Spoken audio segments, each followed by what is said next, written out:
Sir body को सबसे पहले इस आदमी ने देखा था। ये यहाँ कचरा बीनने के लिए आया था। तब उसकी नज़र अचानक से इस पायल चौधरी की कटी हुई लाश पे गिरी और घबरा के इसने कंट्रोल रूम फोन करके बता दिया। लाश तो पायल चौधरी की ही है। बड़ी बेरहमी से कत्ल किया गया। दामिनी सर, बॉडी को एग्जामिन करो, चेक करो जरा सेक्सुअल असॉल्ट तो नहीं। सर।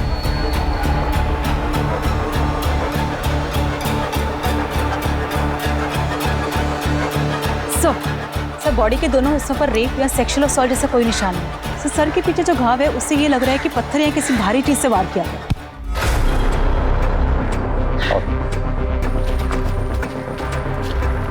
पहले भी कई बार हमें डेड बॉडीज टुकड़ों में मिली, लेकिन इस बार पता नहीं क्यों अजीब लग रहा है। बॉडी को पोस्टमार्टम के लिए भेजो। सर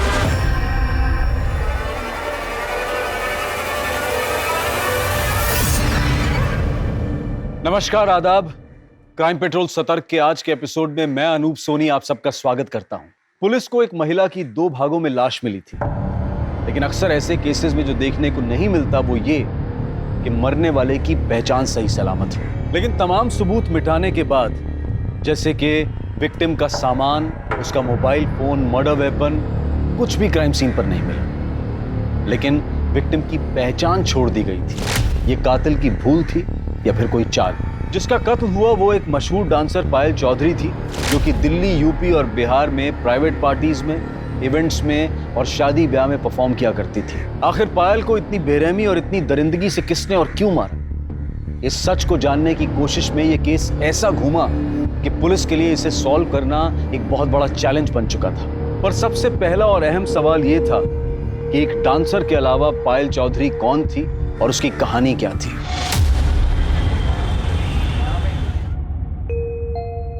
माँ, ये लो मिठाई खाओ। मिठाई? अरे मिठाई किस खुशी में? अरे माँ, अब खाओ तो। बता तो सही। तुम भी खाओ। पर खाओ ना। अरे अब तो बता। वो क्या है ना, मैं ब्याह कर रही हूँ। किससे?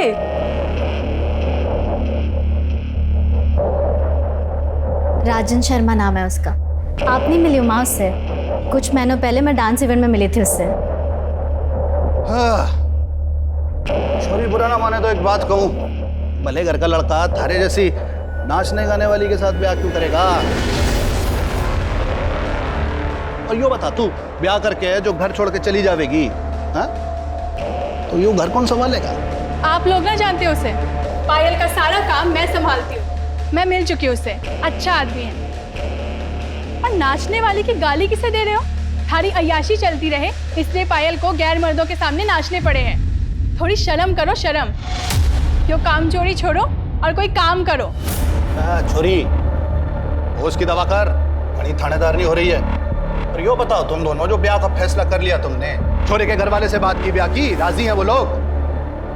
वो क्या है ना, परिवार के नाम पे सिर्फ माँ है उसकी, लेकिन वो मना रहा है माँ को। पुराने ख्यालों की है तो थोड़ी दिक्कत हो रही है। थोड़ी दिक्कत ना है यो घनी दिक्कत वाली बात है। कभी ना मानेगी उसकी माँ कुछ भी।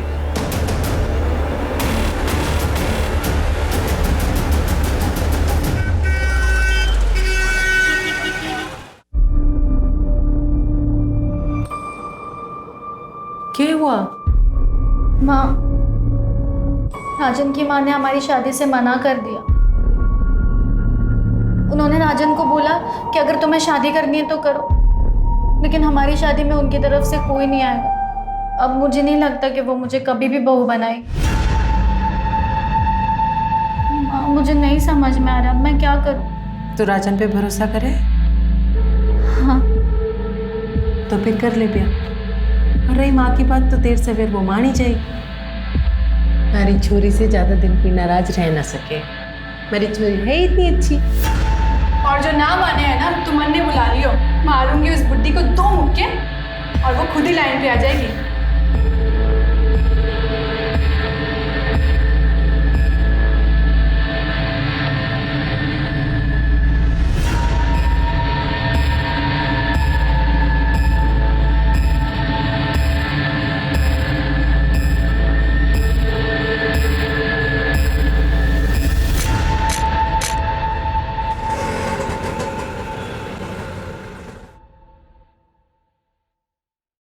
अरे आना।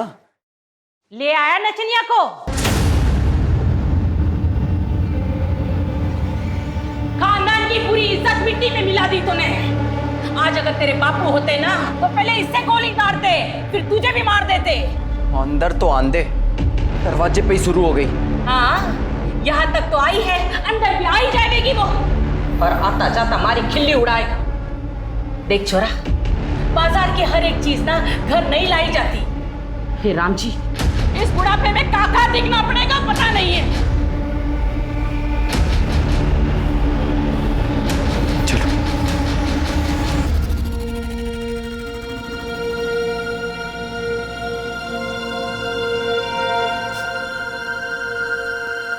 क्या होया? मेरी वजह से आपको कितना कुछ सुनना पड़ा। माँ भी आपसे नाराज हो गई ना। तो क्या हुआ? शादी हुई हमारी, अब तो जिंदगी भर साथ में रहना है, एक दूसरे का सुख दुख बांटना है। और माँ की चिंता तू ना कर, उन्हें मैं संभाल लूंगा। धीरे धीरे सब ठीक हो जाएगा। और अभी ये आंसू आंसू पहुंच और थोड़ा शर्मा वर्मा ले। नई नवेली दुल्हन है, थोड़ा फील तो आना चाहिए ना। हाँ, सुहाग रात है आज हमारी। तो थोड़ा तो मुस्कुरा दो। इधर से, इधर से, इधर से।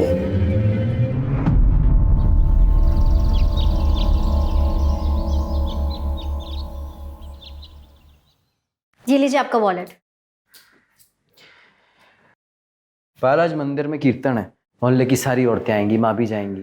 तुम भी चले जाना, माँ को अच्छा लगेगा। लेकिन राजन, मैं कैसे जा सकती हूँ? मेरा तो शाम को इवेंट है, मैं इवेंट नहीं कैंसिल कर सकती। इवेंट में जाना माँ को खुश रखने से ज़्यादा जरूरी है क्या? ये कैसी बात कर रहे हो तुम? तुम्हें तो शुरू से पता है ना कि मैं डांसर हूँ।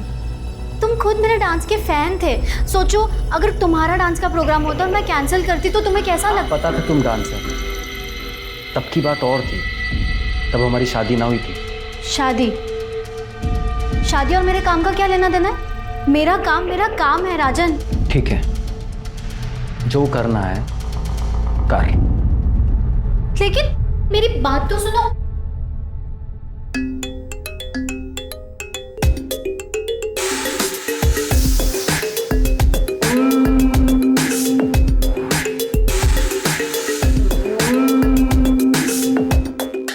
वाह पायल, वाह।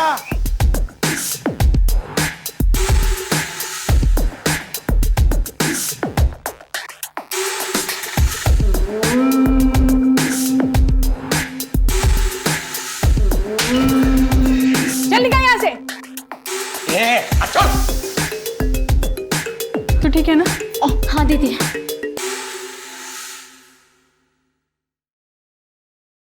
माँ जी,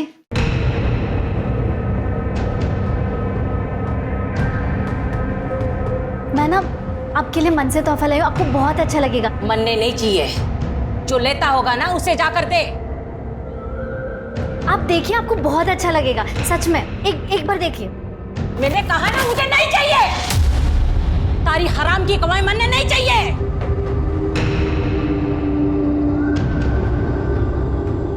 मैं क्या बोल रही हूँ, आप बात कीजिए ना माँ जी से, प्लीज। सही कह रही है माँ। तू हमें कोई गिफ्ट देना ही चाहती है तो ये डांस वांस छोड़ के अपना घर संभाल। ये क्या बोल रहे हैं आप? मैं घर तो संभाल ही रही हूँ ना। और रही बात काम की, तो मैंने आपको पहले ही बोल दिया था कि मैं शादी के बाद नहीं छोड़ सकती हूँ काम। काम के नाम का तो बाड़ा है। बात ये है कि थारे को ये घटिया आदमियों को अपने पीछे लाट टपकाता देखे में मजा आवे। उनकी गंदी असली बातें सुनना पसंद है थारे को। खुशी होती है थारे को कि इतने सारे लोग थारे पीछे पागल हो रखे हैं। समझ में नहीं आता कि मन में?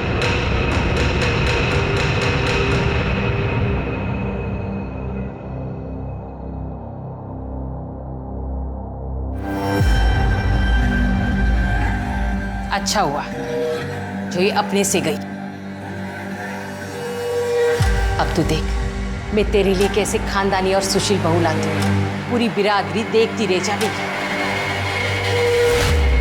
राजेश शर्मा से तलाक लेने के बाद पायल वापस अपने घर लौट गई थी, लेकिन सर पायल का बाप बसे सर पायल की शादी से खुश नहीं था। इनफैक्ट वो तो शादी में शरीक तक नहीं हुआ। इसीलिए पायल जब वापस उसके घर चली गई तो उसका बाप उसे दिन रात सुनाते रहता था, काफी परेशान किया था। इसलिए पायल ने अपना एक अलग घर ले लिया। तो अपनी छोटी बहन अलका, जो उसकी मैनेजर भी है, उसके साथ वहाँ शिफ्ट हो गई। सर कुछ दिनों बाद सुधा अनीश को लेकर पायल के साथ उनके घर शिफ्ट हो गई। सर सुधा पायल और अलका की सौतेली माँ है। सगी माँ का देहांत काफी साल पहले हो चुका था और लोगों का ये कहना है कि बेसेसर उस पर बहुत ही अत्याचार करता था, इसीलिए उसका देहांत हुआ। और उनका भाई अनीश? सर अनीश अलका और पायल का सौतेला भाई और सुधा और बेसेसर का बेटा। पर अनीश का अपनी बहनों से बहुत अच्छा रिश्ता है। मिश्रा, पायल की फैमिली को इन्फॉर्म किया? हम उन्हें लोकेट करने की कोशिश कर रहे हैं। सर पायल चौधरी की पीएम रिपोर्ट। सर कल बॉडी के जो 2 हिस्से हमें मिले थे वो 2 अलग अलग लोगों के हैं। ऊपरी हिस्सा तो पायल चौधरी का ही है, लेकिन निचला हिस्सा किसी और का है। इसका मतलब बॉडी को देखकर जो अजीब हमें लग रहा था वो यही बात है। एक नहीं 2 मर्डर हुए। अब पता ये करना है कि दूसरी लड़की कौन है जिसका मर्डर हुआ। सर पोस्टमार्टम रिपोर्ट के मुताबिक ये दोनों मर्डर्स कल शाम 6 और 8 के बीच हुए। और सर पायल की मौत सर के पीछे किसी पत्थर के वार की वजह से हुई। सर के पीछे एक घाव मिला है जिसमें सूखा हुआ खून है और सर पत्थर के कुछ पार्टिकल्स भी मिले। मिश्रा, हमें जल्द से जल्द ये डबल मर्डर केस सॉल्व करना होगा। पता लगाना होगा ये दूसरी लड़की कौन है जिसका मर्डर हुआ। इन बॉडी के हिस्सों को डीएनए टेस्ट के लिए भेजो। सर एक सेकंड। हेलो, कहाँ पर? ठीक है सर, शिवपुरी में कुएं के पास एक कटा हुआ हाथ और पैर मिला।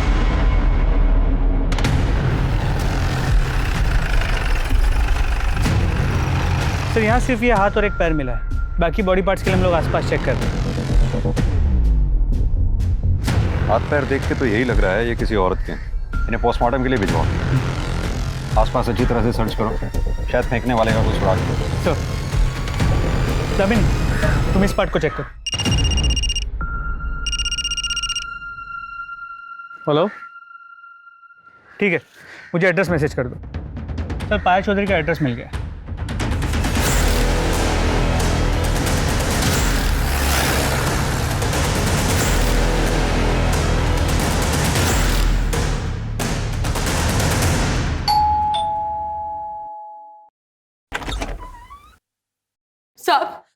सब हमारी अलका का कुछ पता चला?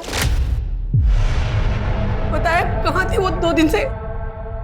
क्या अलका लापता है? हाँ साहब, 7 तारीख की दोपहर को गाड़ी लेके निकली थी, बता के भी ना गई कहाँ जा रही है। और उसके पीछे मैं मंदिर चली गई। 2 घंटे बाद आई तो अनीश ट्यूशन से आ गया था, पर अलका ना आई थी। तो हमने घड़ी देर तक उसकी राह देखी, उसको फोन भी किया पर उसका फोन स्विच ऑफ आ रहा था। जब सवेरे तक ना आई तो घबराहट के मारे जनकपुरी थाने में जाके उसकी गुमशुदगी की रिपोर्ट लिखवाई। सब हम तो कल रात में गए थे ये पता करने कि वो उसका कुछ पता चला, पर उसकी कोई खबर ना थी। साहब अलका ठीक तो है ना?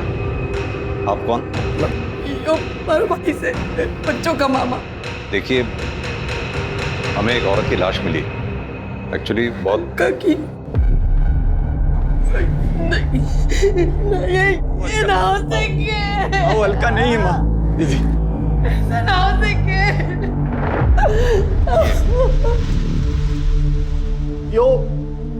ये तो पायल है।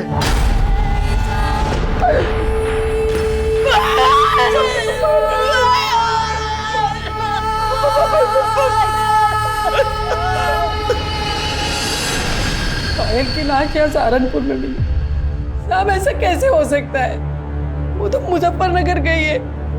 7 तारीख को उसका प्रोग्राम था वहाँ। आज तो वो वापस आने वाली थी, हम उसकी राह देख रहे थे, पर वो हमेशा के लिए हमें छोड़कर चली गई। देखिए, मैं जानता हूँ कि हालात काफी नाजुक हैं, लेकिन फिर भी बस इतना जानना चाहता हूँ कि पायल का क्या कभी किसी से कोई झगड़ा हुआ था या कोई दुश्मनी थी? सब दुश्मनी क्या होगी ऐसी नेक्चुरी की, पर आजकल शाम के साथ घने झगड़े होते थे उसके। शाम कौन? श्याम तिवारी, पायल का पति।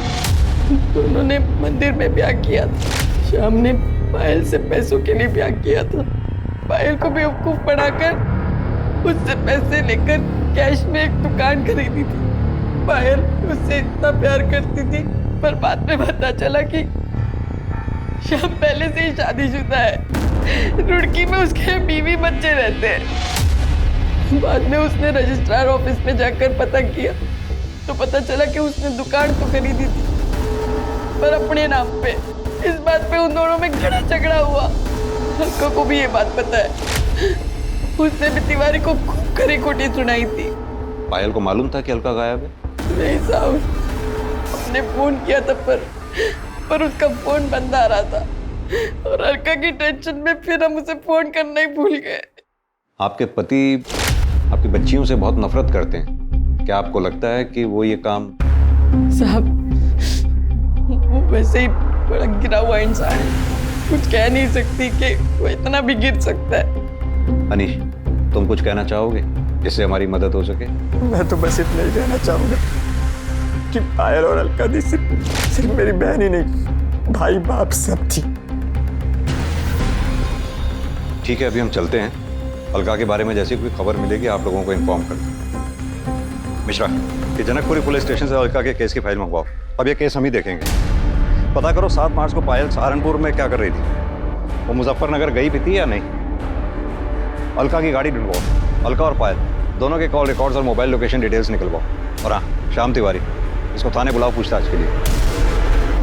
क्या मेरी पायल का मर्डर हो गया है? तो नहीं सर, ऐसा नहीं हो सकता सर। ओवर एक्टिंग कम कर। सर, मैं एक्टिंग नहीं कर रहा हूँ, मैं सच कह रहा हूँ। मैं पायल से बहुत प्यार करता था। अपनी पहली बीवी और बच्चों से भी ज्यादा। सर मैं मानता हूँ कि मैं शादीशुदा हूँ, लेकिन भगवान जानता है कि ये रिश्ता कब का टूट चुका था और अब तो मैं उसे कानूनी तरीके से भी खत्म करने वाला था। क्योंकि पायल के पास ज्यादा पैसा था। उसकी दुकान हड़प के भी तुझे चैन नहीं मिला। सर, ये झूठ है। मैंने उसके लिए अपने पैसों से दुकान खरीदी थी। सर, मैं कब से अपनी एक इवेंट कंपनी का ऑफिस खोलने के लिए पैसे जोड़ रहा था। अच्छा, तो तूने पायल की ब्लैक मनी से दुकान नहीं खरीदी? सर, मैं उसके पैसे से क्यों दुकान खरीदूंगा? ठीक है, तो अभी तो जा सकता है, लेकिन सहारनपुर छोड़कर कहीं मत जाइए। अपनी बीवी के पास रुड़की भी नहीं। जी सर।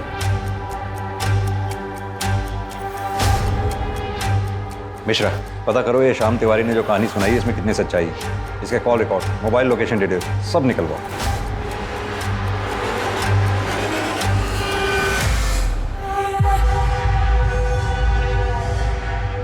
सर, अलका का फोन स्विच ऑन हुआ था। इससे पहले कि लोकेशन पता कर पाते, फोन फिर से स्विच ऑफ है। दामिनी, अलका के फोन पे नजर रखो। सर, जैसे भी हो सकता है वो मुसीबत में हो, तो शायद हम उसे बचा पाएं।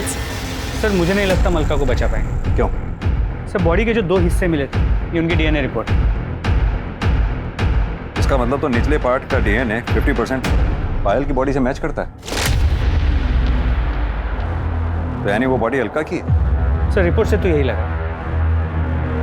मिश्रा, एक काम करो, कुएं के पास से जो हमें हाथ पैर के टुकड़े मिले उनका डीएनए से मैच करके देखो। सर।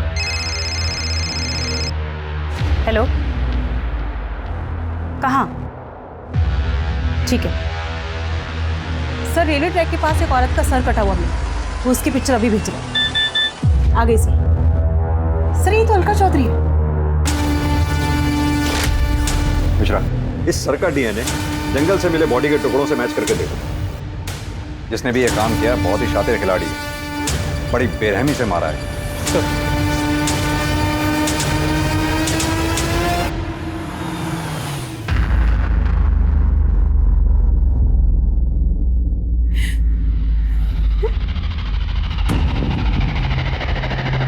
आंटी जी,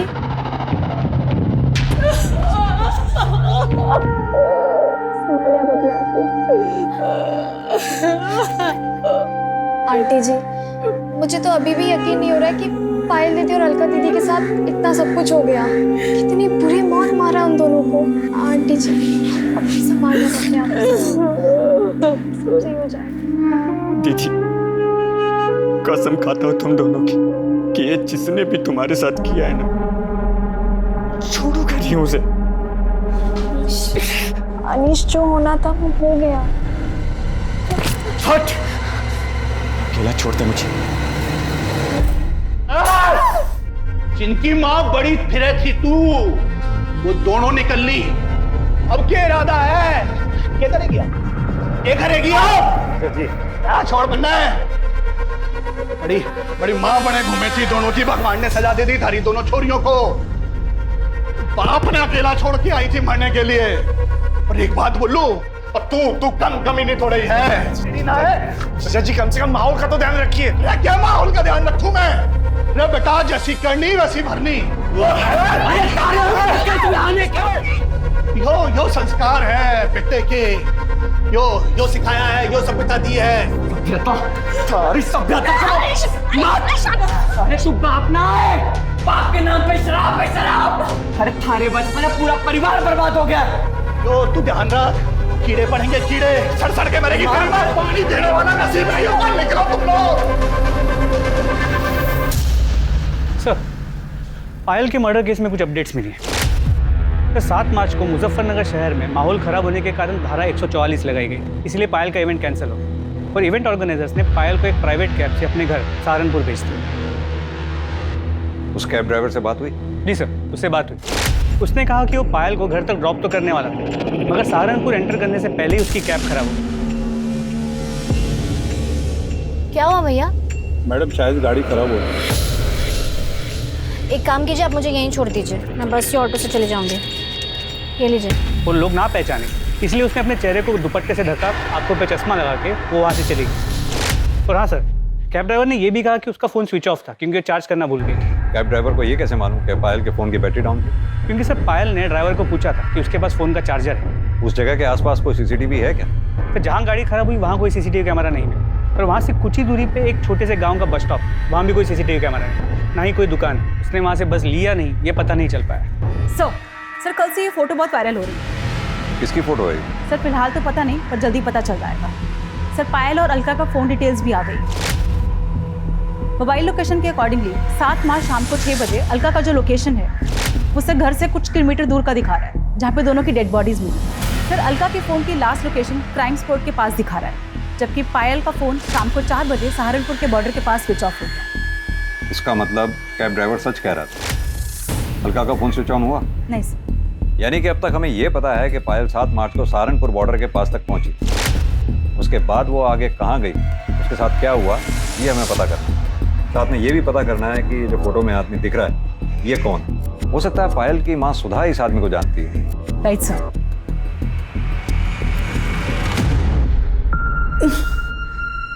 ये तो रतन सेठ है, मैं तो इसे घना भला आदमी समझती हूँ। पायल ने घना काम किया है इनके लिए, पर उसने कभी बताया ना कि ये इतना घिनौना काम भी कर सके।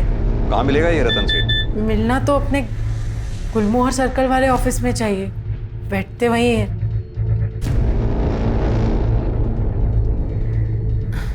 गर्लफ्रेंड से बात करें। गर्लफ्रेंड भी है तुम्हारी? जी। जूही, बचपन से ही घना प्यार करें एक दूसरे को। सेठ घनश्याम ठाकुर जी ने कहा है कि जैसे ही सही समय आएगा दोनों का ब्याह कर देंगे। ठीक है।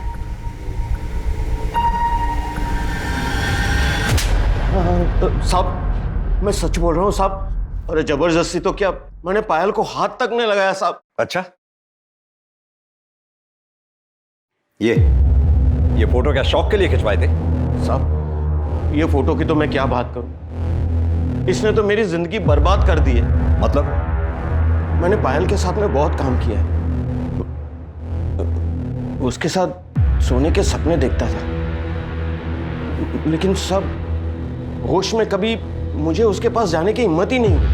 वो किसी को अपने पास भटकने ही नहीं देती। एक दिन जैसे ही काम खत्म हुआ तो पेमेंट लेने मेरे कमरे में आई। आओ पायल आओ, बैठो। अरे भाई आज तो तूने कमाल ही कर दिया, लोग तुम्हारे दीवाने हो गए। मुझसे तेरा नंबर मांग रहे और मुंह मांगी कीमत देने के लिए भी तैयार है लोग। नहीं नहीं सेठ जी, मुझे एक्स्ट्रा पैसे नहीं चाहिए, बस मुझे मेरे काम के पैसे दे दीजिए। बस अभी लेके आया, तब तक तू बैठ, मैं तेरे लिए जूस लेके आया। बैठ।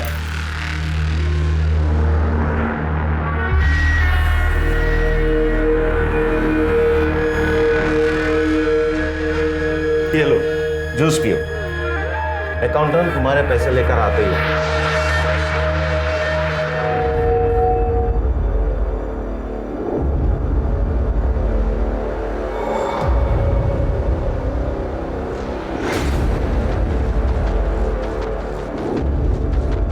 पायल, पायल,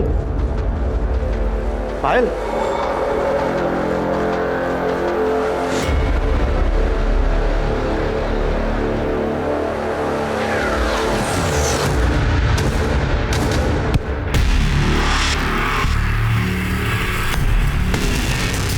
मुझे होश आया तो मैं बिना कपड़ों के अपने बेड पे पड़ा था। पायल आसपास कहीं नजर नहीं आ रही, तो मैं डर गया कि कहीं वो किसी को बता तो नहीं देगी, पुलिस में तो नहीं चली जाएगी। साहब फिर मैंने अपना फोन देखा तो देखा कि उसमें ये फोटो भी थी और एक मैसेज भी था कि 2 लाख रुपया दे दो वरना ये फोटो पुलिस के पास चली जाएगी। किसने भेजा था वो मैसेज और फोटो? साहब अलका ने, उसी ने मेरे सर पे मारा था जिसके वजह से मैं बेहोश हो गया। अब तक 15 लाख रुपया ले चुकी है सर इस फोटो के ऊपर। अब और पैसे ना देने पड़े इसलिए अलका को मार दिया। पायल के साथ सोने का ख्वाब पूरा नहीं हुआ, पायल को मार दिया। यही सच्चाई है ना? नहीं सर, नहीं सर, मैंने ऐसा कुछ नहीं किया। मैं किसी को क्या मारूंगा, मैं तो एक शरीफ आदमी हूँ। मिश्रा, इसे तब तक रखो जब तक ये केस सॉल्व ना हो जाए। इसके call records, mobile location detail सब निकलवाओ। अच्छी तरह से तोड़ाई करो इसकी। नहीं सर, अरे सर। डीएनए रिपोर्ट से यह साबित हो गया कि कुएं में मिला पैर पायल का था, जबकि कुएं में मिला हाथ और रेलवे पटरी के पास मिला सर अलका के शरीर के हिस्से थे। पुलिस के पास इस केस से जुड़ी कई जानकारियां थी, लेकिन फिर भी ये केस अनसुलझा था। और तभी अलका का फोन स्विच ऑन हुआ और पुलिस उस तक पहुंचने में कामयाब हुई जिसके पास अलका का फोन था। ये एक 15-16 साल का लड़का था जिसे अलका का फोन उस खेत से कुछ ही दूरी पर मिला था जहां दोनों बहनों की लाश मिली थी। इसी ने पायल और रतन की फोटो को अपने दोस्तों को भेजा था और फिर उन दोस्तों ने इस फोटो को आगे भेजकर वायरल किया। अलका के फोन की स्कैनिंग के बाद यह साफ हो गया कि रतन सच बोल रहा है। फोटो और मैसेज अलका ने ही भेजे थे और वो रतन को ब्लैकमेल कर रही थी। लेकिन तब भी इससे यह साबित नहीं होता कि रतन ने अलका और पायल का कत्ल नहीं किया था, बल्कि शक अब और गहरा हो चुका। लेकिन यह साफ था कि दोनों बहनों का कत्ल एक ही समय एक ही जगह पर किया गया था, लेकिन उनके शरीर के हिस्से पुलिस को कंफ्यूज करने के लिए अलग अलग जगह फेंक दिए गए थे। 2 जवान लड़कियों का कत्ल करके उनके शरीर के टुकड़े करना इतना आसान काम नहीं था। लेकिन सवाल यह था कि ये किया किसने था? श्याम, रतन या फिर कोई और था इन दिल दहला देने वाली दर्दनाक हत्याओं के पीछे? सर, अलका की कार सहारनपुर के बाहर हरियाणा बॉर्डर के पास मिली, जहां उसे स्क्रैप करने के लिए छुपाया गया था। मतलब जिसका भी एक काम है, काफी शातिर है, नहीं चाहता था कि गाड़ी हमें मिले। गाड़ी फॉरेंसिक के लिए भेजो। जी सर। रतन सेठ के स्टेटमेंट को क्रॉस वेरीफाई किया? जी सर। जैसे उसने बयान दिया था 6 से 8 मार्च के बीच वो दिल्ली में कॉन्फ्रेंस के लिए गया हुआ था। उस दौरान उसकी मोबाइल की लोकेशन भी दिल्ली की है और कॉन्फ्रेंस में आए कुछ लोगों को मैंने ट्रैक किया, उनसे बात की। उन्होंने कंफर्म किया कि उस दौरान रतन कॉन्फ्रेंस में ही था। हो सकता है उसने ये काम सुपारी देकर करवाया हो। सर पॉसिबल तो है, लेकिन उसके कॉल रिकॉर्ड से ऐसी कोई बात सामने नहीं आई। सर शाम की बैंक डिटेल्स आ गई। सर उससे तो ये पता चला है कि दुकान खरीदने से पहले उसने बैंक से काफ़ी भारी रकम उधार ली थी। सर इससे तो ये लग रहा है कि वो सच बोल रहा है। सर इसके अलावा और कोई इन्फॉर्मेशन नहीं मिली। मिश्रा, पायल के बाप बसी सर, इसके बारे में पता किया मर्डर के वक्त वो कहाँ था? जी सर, 7 मार्च को शाम से ही वो एक देसी ठेके में बैठे उधार की दारू पी रहा था। वहाँ काम करने वाले कुछ लोगों से मैंने बात की, वो वही था। और हाँ सर, पायल के पहले पति राजन के बारे में पता किया। राजन का और उसकी माँ का पायल और अलका से मार्केट में झगड़ा हुआ था, जिस दौरान अलका ने राजन की माँ का सर फोड़ दिया और राजन ने उन्हें धमकी दी थी कि वो उन्हें देख लेगा। और राजन की मोबाइल की लोकेशन उस शाम उसी एरिया की है जहाँ हमें दोनों बॉडीज मिली थी। हो सकता है इस कांड को अंजाम राजन ने ही दिया हो। सर जी, मैंने किसी को नहीं मारा, उल्टा पायल और अलका झगड़े को इस लेवल तक ले गई थी, वरना मैं तो उनके मुंह तक ना लगता। क्या हुआ? कितना टाइम लगेगा दीदी? अरे 2 मिनट रुको, पता नहीं क्या हो गया। पाउडर लिपस्टिक को घर चली नचनिया, पता नहीं आज किसका घर बर्बाद। क्या बोली तू? हाँ, हमारी बहन का घर तोड़ दिया? कुछ तो शर्म कर बुढ़िया, भगवान को क्या मुंह दिखाएगी? देखो भगवान की बातें कौन कर रहा है। पूजा पाठ का नौटंकी करती है और कमीन पंती नहीं छोड़ती है। तुझे तो अलका, ये बकवास कर रही है? औकात में रहे वरना क्या? टूट जाए हमारी घर और गृहस्थी, अब मुझे कोई डर नहीं है। और क्यों सुनो मैं तुम्हारी और तुम्हारी माँ की बकवास? हमारी घर गृहस्थी हमारी माँ की वजह से ना टूटी है। थारे को ये घर गृहस्थी से ज्यादा अपना नाच गाना पसंद था। अच्छा, तो ये बात नहीं थी तेरे लिए? तुझे पता नहीं था कि ये क्या काम करती है? तब मारे छोरे ने ये सोचा था कि ये कीचड़ मारे घर में आकर पवित्र हो जाएगी। इसे एक आदमी से थोड़ी ना पेट भरता है। अच्छा नहीं किया तूने, छोड़ूंगा नहीं तेरे को, जान से मार दूंगा दोनों को। जा। उसके बाद मैं सीधा अपनी माँ को लेकर डॉक्टर के पास गया। 3 टांके आए थे माँ को। और तभी तूने तय कर लिया पायल और अलका को मारने का? देखिए सर जी, मैं मानता हूँ कि मैं उस एरिया में था, पर मैं वहाँ अपने फैमिली डॉक्टर से अपनी माँ की दवाइयाँ लेने गया था। आप चाहो तो पता कर लो। वो तो हम पता कर ही लेंगे। अभी तो तू जा सकता है, लेकिन सहारनपुर छोड़कर कहीं मत जाइए।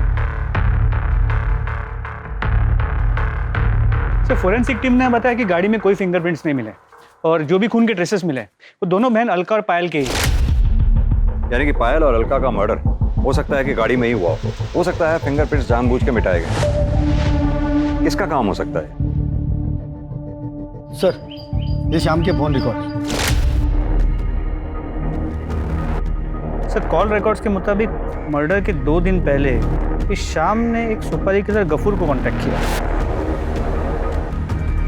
पर सर, ये लोकेशन डिटेल्स के मुताबिक जिस दिन दोनों बहनों का मर्डर हुआ, शाम का फोन रुड़की से सहारनपुर के बाहर आके रुका और फिर वहाँ से पायल के घर की तरफ मूव हुआ और फिर पायल के घर से वापस रुड़की की तरफ गया, मगर अलग रास्ते से। मिश्रा, ये पायल की गाड़ी भी तो सहारनपुर बॉर्डर के आसपास ही खराब हुई थी।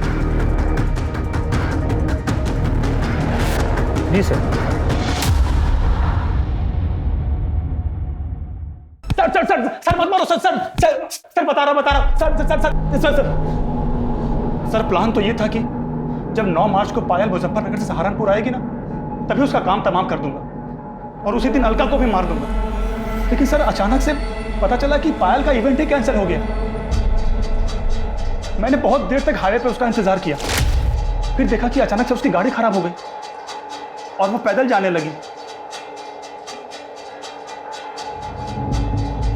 वहां बस स्टॉप पर और लोग भी थे, इसलिए मैंने गफूर को वेट करने को कहा। फिर अचानक पायल का दुपट्टा सरक गया और लोगों ने उसे पहचान लिया और लोग भी वहां पर आ गए। सबने उसे घेर लिया। क्या करें अब? फिर एक लड़का मोटरसाइकिल पर आया और पायल उसके साथ चली गई।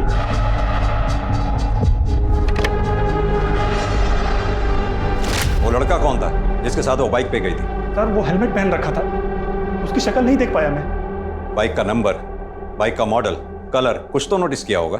सर, मैं तो उसको मारने के चक्कर में गया था, इतना ध्यान ही नहीं गया मेरा। कहानी सुना रहा है तू हमें? सर, मैं सच कह रहा हूं, मैं उसके पीछे तक भी गया था, काफी देर तक उसका पीछा किया।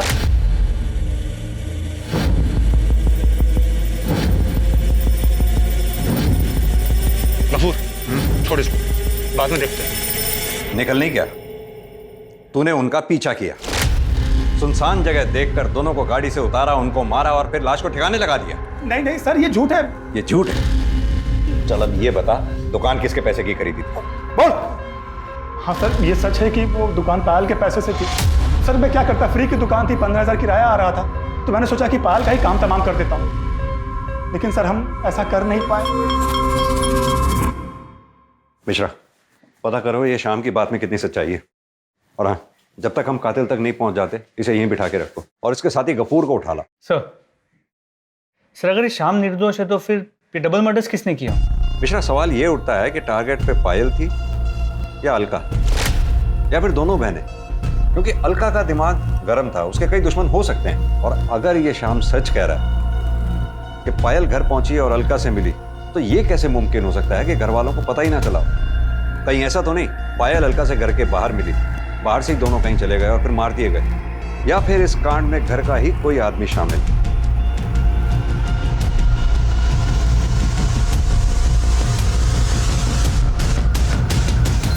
तो श्याम तिवारी सही कह रहा था, अलका के एक नहीं कई दुश्मन।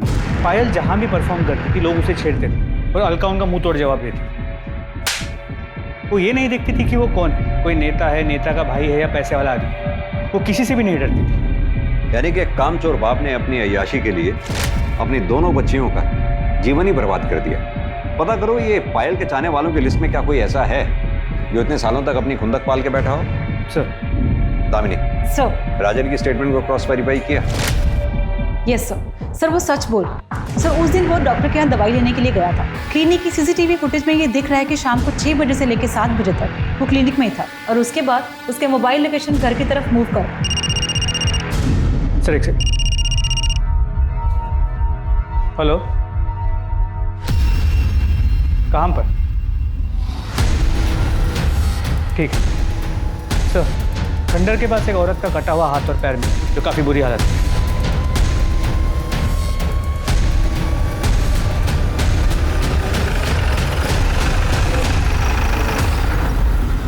पायल की बॉडी का ऊपरी हिस्सा और अलका की बॉडी का निचला हिस्सा हमें यहाँ मिला। इसका मतलब दोनों बहनों को यहाँ गाड़ी से उतारा गया और मारा गया। जाहिर सी बात है, ये स्पॉट उनके घर के रास्ते में ही पड़ता है। अब या तो कातिल उनका पहले से पीछा कर रहा था, जिसने यहाँ पहुंचकर गाड़ी को रुकवाया, दोनों बहनों को उतारा और कत्ल किया, या फिर वो कातिल बीच रास्ते में उन्हें मिला, जिसे उन दोनों बहनों ने अपनी गाड़ी में बिठाया।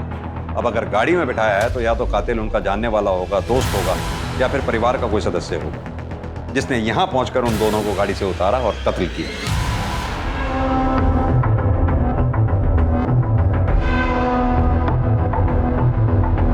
सर, अनीश अभी घर से बाहर निकला है, मैं पीछा कर रहा हूं सर।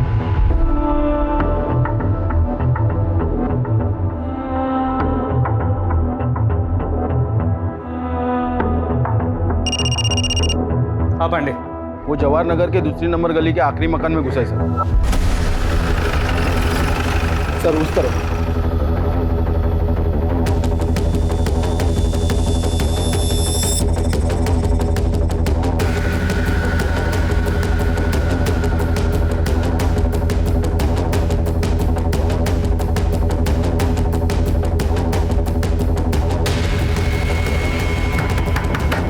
अनीश, हमें पता है तुम अंदर हो, चुपचाप बाहर आ जाओ।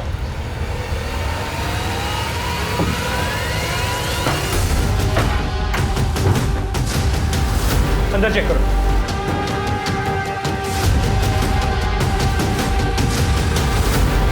सर, अंदर कोई नहीं है।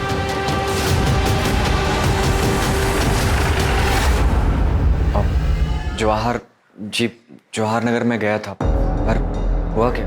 क्यों गए? पढ़ाई करने गया था मैडम, वो मेरा वहाँ दोस्त रहता है ना, तो आता जाता। तो एक बात बता, जब तू वहाँ से निकला हमें दिखाई क्यों नहीं दिया? मतलब तूने मुझे बताया क्यों नहीं? तू वहाँ गया था? नहीं माँ, मैं तो आपको बताने ही वाला था, पर आप सोई हुई थी तो इसलिए मैं। दोस्त का नाम क्या है? रवि चौरसिया। अचानक पूरा केस घूम गया। इन्वेस्टिगेशन के प्राइम सस्पेक्ट अनीश और उसका दोस्त रवि चौरसिया बन चुके थे। अनीश के कॉल डिटेल्स और मोबाइल लोकेशन से यह साफ हो गया कि अनीश अक्सर अपने दोस्त रवि चौरसिया के घर जाता था और दोनों रोज बात करते थे। लेकिन रवि की मोबाइल लोकेशन ने उसे बड़ा सस्पेक्ट बना दिया था। रवि के इर्द गिर्द सब कुछ संदिग्ध, जैसे कि उस शाम जब अनीश रवि के घर पहुंचा था, तब रवि की मोबाइल लोकेशन के मुताबिक वो घर पर ही था। उसके बाद से रवि का मोबाइल फोन स्विच ऑफ आ रहा था और वो गायब था। इतना ही नहीं, उसका मोबाइल फोन उस बस स्टैंड पर भी मौजूद था जहां से पायल ने लिफ्ट ली थी। और बस स्टैंड पर लोगों के पहचाने जाने के बाद यह तय हो गया कि रवि ही वो लड़का था जिसने 7 मार्च की शाम को पायल को अपनी मोटरसाइकिल पर लिफ्ट दी थी और उसे घर छोड़ा था। वो रवि ही था जिसने 7 मार्च की शाम को अलका और पायल को जिंदा देखा था। इन सभी जानकारियों के बाद पुलिस को लगने लगा था कि पायल और अलका के कत्ल में अनीश और रवि का हाथ हो सकता है। इस केस को हल करने के लिए रवि अब एक अहम कड़ी था। पुलिस रवि के फोन पर नजरें गड़ाए हुए थी और जैसे ही फोन ऑन हुआ, पुलिस ने बिना देरी किए रवि को उठा लिया। मैं और रवि, हम दोनों एक दूसरे से बहुत प्यार करते हैं। जूही से हमारा कोई वास्ता नहीं सर। सर, मैं अनीश को पहली बार पायल दीदी और राजन की शादी में मिला था सर, और अनीश को देखते ही मुझे इससे प्यार हो गया था सर। मुझे लड़के पसंद है, ये मुझे तब पता चला जब मैं रवि से मिला। पर मुझे ये भी पता था सर कि कुछ भी हो जाए मेरी माँ जूही से शादी करा के रहेगी। रवि से झगड़ा होता था, माँ को लगता था कि मुझे जूही से झगड़ा हुआ, और माँ उसे मनाने को बोलती थी। और सर, मुझे समझ में नहीं आता था कि मैं माँ को अपने रिश्ते के बारे में कैसे बताऊँ। 7 मार्च को क्या हुआ था? पायल तुम्हें कहाँ मिली? सर, मैं अपने एक रिश्तेदार को बस स्टॉप पर छोड़ने गया था, तो मैंने रास्ते में देखा कि कुछ लोगों ने पायल दीदी को घेरा हुआ है। तो मैंने दीदी को बोला कि आओ मैं आपको घर छोड़ देता हूँ, और मैंने अपनी बाइक पे उन्हें घर छोड़ दिया था सर। मेरे पास ना पायल दीदी का बैग रह गया था बाइक, मैंने सोचा मैं वापस कर देता। जैसे ही मैं उनके घर के पास पहुँचा तो मैंने देखा वो कार में कहीं बैठकर जा रही थी, और फिर मैंने उनका पीछा किया।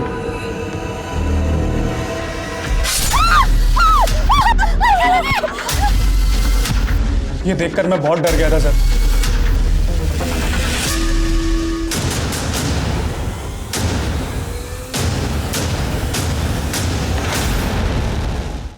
क्यों मारा उन दोनों को? मैंने सोच लिया था कि मैं उस लड़का को जिंदा ना छोड़ूं। फिर पायल 2 दिन के लिए बाहर गई थी, यही मौका था। हमने सोचा कि बहाने से उसे मंदिर ले जाते हैं और वहीं मार देते हैं, पर फिर पायल वापस आ गई। अरे पायल, शुक्र है भगवान का तू आ गई। नहीं तो जान ही सूख गई थी जब ऑर्गेनाइजर ने बताया था कि तू काफी देर पहले निकल गई।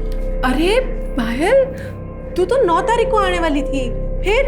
अरे माँ, मैं बताना भूल गई, वो इसका प्रोग्राम कैंसिल हो गया। चल अब आई गई है तो हमारे साथ मंदिर चल, घर में अकेले क्या करेगी? अच्छा ठीक है, मैं बैग रख के आती हूँ। हाँ? तो मैंने और भाई ने तय किया कि हम उन दोनों को मार देते। पता नहीं फिर ऐसा मौका मिले ना मिले। जब गाड़ी सुनसान जगह पर पहुंची तो मैंने बहाना बनाया, मैं बस 2 मिनट। हाँ माँ।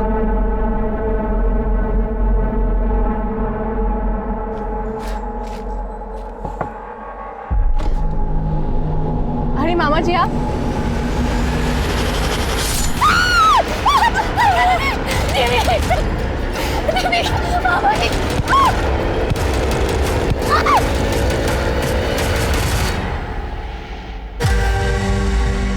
इसका तो काम हो गया। अब उस रवि को ठिकाने लगाना पड़ेगा। जी पहले इनकी बॉडी को ठिकाने लगाते हैं। मैंने अलका की बात सुन ली थी। वो अनीश और रवि को भगाने की तैयारी कर रही थी, जहाँ वो अपनी मर्जी से रह सके। जूही और अनीश के ब्याह के कितने सारे सपने देखे थे मैंने। वो अलका और छोरी की बुद्धि भ्रष्ट करने पर तुली हुई थी।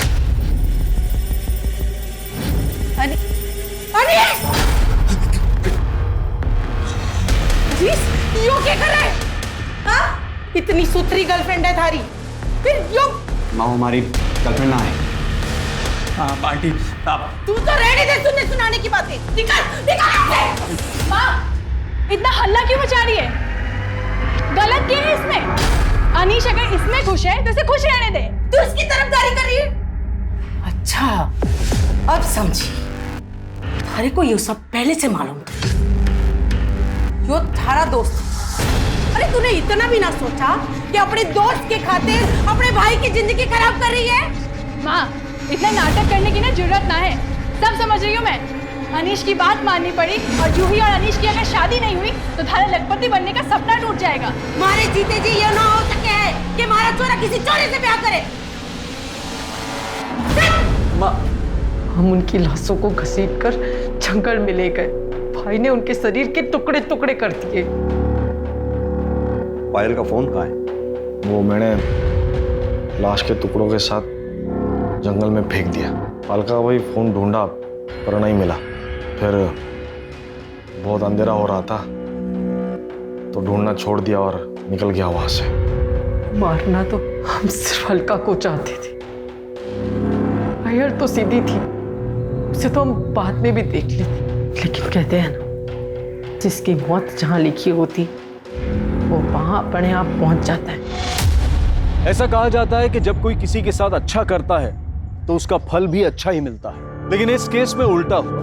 जिस अलका और पायल ने अपनी सौतेली माँ और सौतेले बेटे अनीश को ऐशो आराम और इज्जत की जिंदगी मुहैया करवाई, उसी सौतेली माँ ने अपने बेटे की भलाई सोचकर बेटियों की जान ले ली। ये केस एक सबक है कि अपराध और आपराधिक मानसिकता किसी के अंदर भी विकसित हो सकती है और अपराध घर या बाहर कहीं भी पनप सकता है। अब मैं अनूप सोनी आपसे विदा लेता हूं। फिर मुलाकात होगी क्राइम पेट्रोल सतर्क में एक और नए केस के साथ। तब तक अपना और अपने परिवार का ख्याल रखें, सतर्क रहें, सुरक्षित रहें और देखते रहें क्राइम पेट्रोल सतर्क। जय हिंद। मैं भी वही हूँ जिनके इंसाफ के लिए कभी कैंडल मार्च हुए थे। उनकी आवाज़ उठाने के लिए हम सब ने अपनी चुप्पी तोड़ी थी, पर मेरे लिए ना धरना है ना आशा की कोई आँच जली। क्या मुझे कभी इंसाफ नहीं मिलेगा?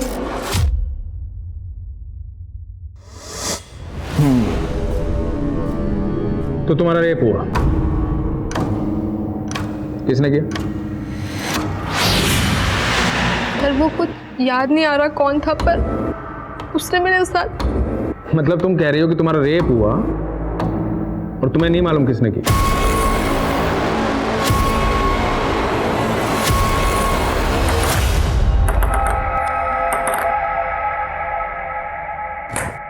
नमस्कार, आदाब।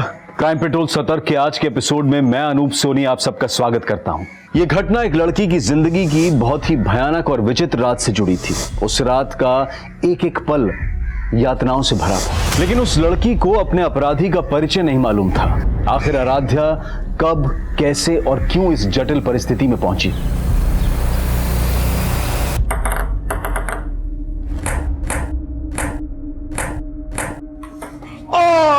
And Aaradhya, you win the game. Nice shot. ए नैना, क्या कर रही हो तुम? थोड़ा एनर्जी रखो ना। Aaradhya, I like it. लेकिन गेम है ना, इतना लंबा नहीं चलना चाहिए। थोड़ा इंप्रूवमेंट करो। और देखो क्या है, ये बैकहैंड है ना, ये बैकहैंड को हम ये ऐसा पकड़ा हमने और ये हमने ये स्ट्रोक दिया, समझिए? ये स्ट्रोक दिया। नैना देखो, तुम्हारा क्या होता है, तुम एनर्जी नहीं रखती, तुम्हें फोर्स होना चाहिए। हाँ, ये जो स्ट्रोक है ना, ये इस तरह से, ये ऐसे।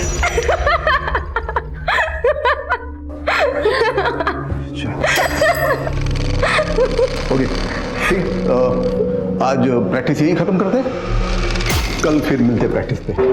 चल आराध्या, आज पार्टी करते हैं। जाम से जाम टकरा के मैं अपनी हार और तू अपनी जीत सेलिब्रेट करते हैं। अच्छा, जाम से जाम टकराएंगे ना तो लीवर जाम हो जाएगा। फिटनेस पर ध्यान नहीं देना तुझे। आराध्या, क्या हुआ?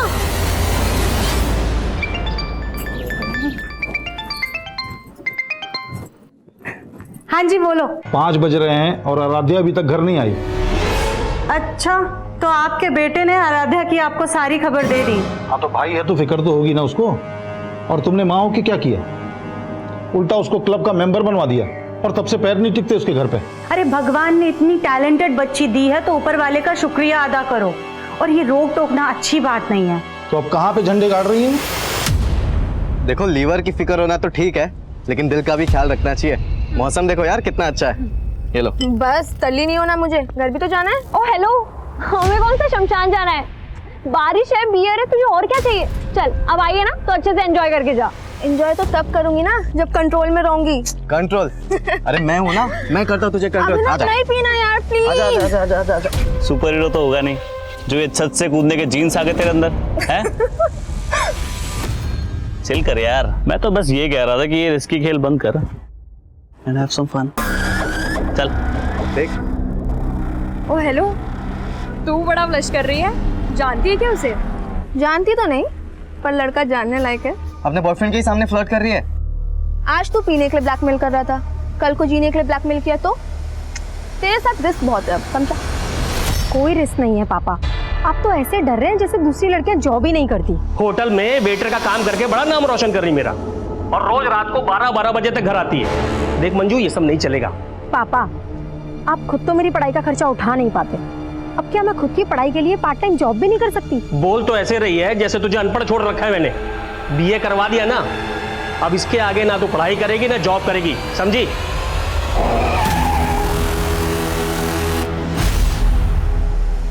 ये लड़की मेरी नाक कटवाएगी एक दिन।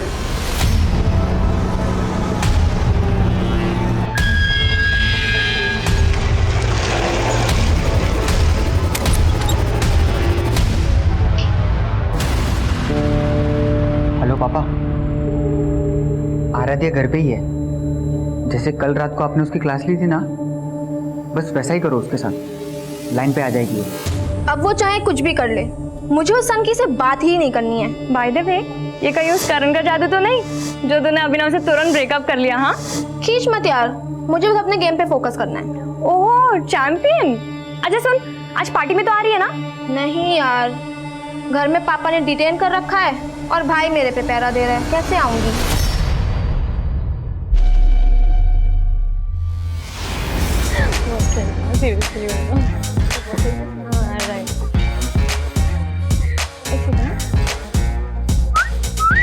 वाह क्या बात है। भाई द वे, तू आराध्या ही है ना? क्योंकि वो तो शायद पार्टी में नहीं आने वाली थी। मम्मी ने अलाउ कर दिया। मम्मी ने किस चीज के लिए अलाउ किया? जागरण के लिए, पार्टी के लिए? तेरे कपड़े तो देख। क्यों, क्या हुआ? आराध्या, बहुत सुंदर लग रही हो। अब मैं क्या कह रहा था, मुझे तुमसे कुछ। आराध्या, सॉरी संध्या। आराध्या। संध्या पे तो हम मिले थे। Karan, right? Right. Sense of humour अच्छा है तुम्हारा।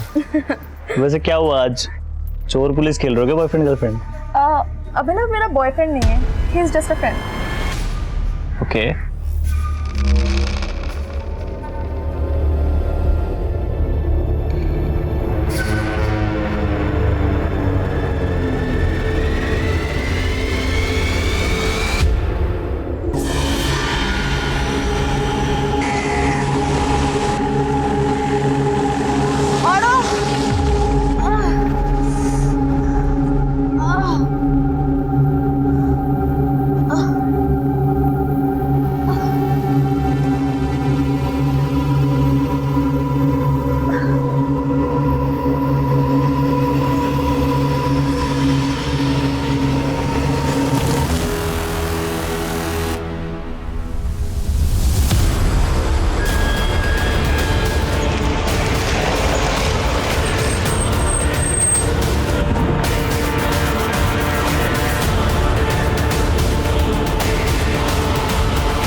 क्या बात है बेटा, कल से तुम बड़ी गुमसुम लग रही है। माँ वो कुछ नहीं, बस थोड़ी तबीयत ठीक नहीं है।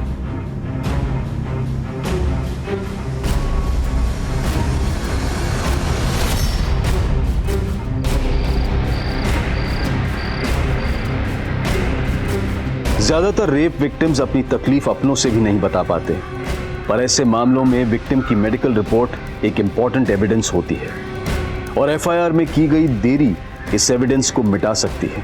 आराध्या ने अपने परिवार को भी ये बात 3 दिनों बाद बताई, लेकिन तब तक बहुत देर हो चुकी थी। शराब, पार्टी और लड़के, इसके अलावा कुछ सोचता है तुझे? ये तो होना ही था तेरे साथ। बस कर अंश, इसका रो रो करके पहले ही बुरा हाल है और तू है कि इसको कोसे ही चला जा रहा है। तो तू क्या कर रही है सुहासिनी?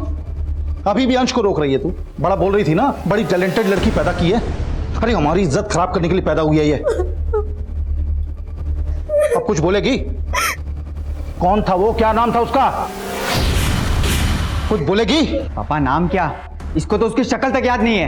क्या? हाँ, नशे में टूल थी। मुझे तो लगता है दारू के साथ ड्रग्स भी लेना चालू कर दिया इसने। ड्रग्स नहीं लिया था मैंने, बस थोड़ी सी बियर पी ली थी। ऐसे बोल रही जैसे बहुत महान काम किया इसने। हाँ मैंने गलती की पापा, पर उसका मतलब ये नहीं कि कोई भी मेरा रेप कर देगा। 3 दिन से इसीलिए चुप थी कि मुझे पता था आप मुझे गलत समझोगे, और जिसने गलत किया है उसे कोई भी नहीं कोस रहा है। अरे तो कोसने के लिए कोई होना चाहिए ना। अब वो जो भी है उसे पुलिस ढूंढेगी। हाँ हाँ, तू तो बड़ी मिनिस्टर की बेटी है, पुलिस तेरे इशारे पे काम करेगी। क्या बोलेगी पुलिस को तू? तुझे उसका नाम, उसकी शक्ल कुछ तो याद नहीं है, तो चुपचाप घर पे बैठ, कहीं जाने की जरूरत नहीं है।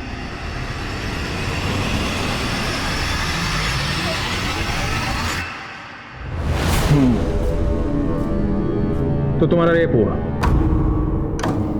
किसने किया? पर वो कुछ याद नहीं आ रहा कौन था, पर मतलब तुम कह रही हो कि तुम्हारा रेप हुआ और तुम्हें नहीं मालूम किसने किया? सर दरअसल उस दिन ये होश में नहीं थी। सर एक्चुअली उस दिन मैं एक पार्टी में गई थी और मैंने वहाँ थोड़ी सी बियर पी ली थी, पर इतना नशा मुझे पहले कभी भी नहीं हुआ था जितना उस रात को हुआ मुझे। मतलब ये सब पार्टी में हुआ? नहीं सर, पार्टी में नहीं हुआ। मुझे याद है अच्छे से कि पार्टी के बाद घर जा रही थी और मुझे बहुत तेज चक्कर आ रहे थे, बहुत सर दुख रहा था और फिर कुछ भी समझ नहीं आ रहा था कि मेरे साथ हो क्या रहा है, और फिर अचानक से मैं वहीं पे बेहोश हो गई। और जब मुझे हल्का सा होश आया और फिर अचानक पता नहीं मैं कैसे उसी रोड पे पहुंच गई जहाँ पे मैं बेहोश हुई थी।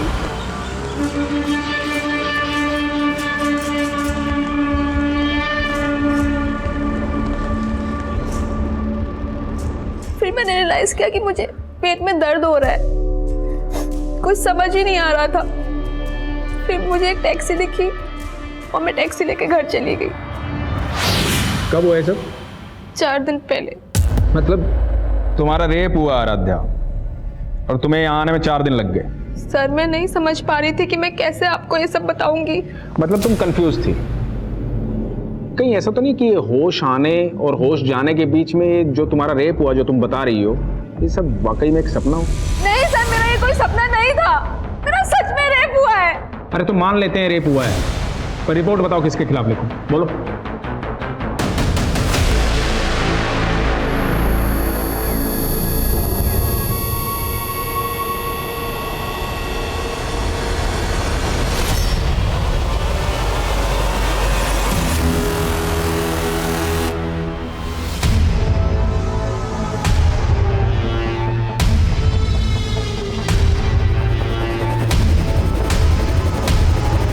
देख लिया ना पुलिस के पास जाके? मैंने पहले ही बोला था वो लोग कंप्लेंट तक नहीं लिखेंगे तुम्हारी। उन्होंने कंप्लेंट नहीं लिखी पापा, इसका मतलब ये नहीं कि मेरे साथ क्राइम नहीं हुआ है। लेकिन ये भी तो हो सकता है कि तेरा रेप ही ना हुआ हो।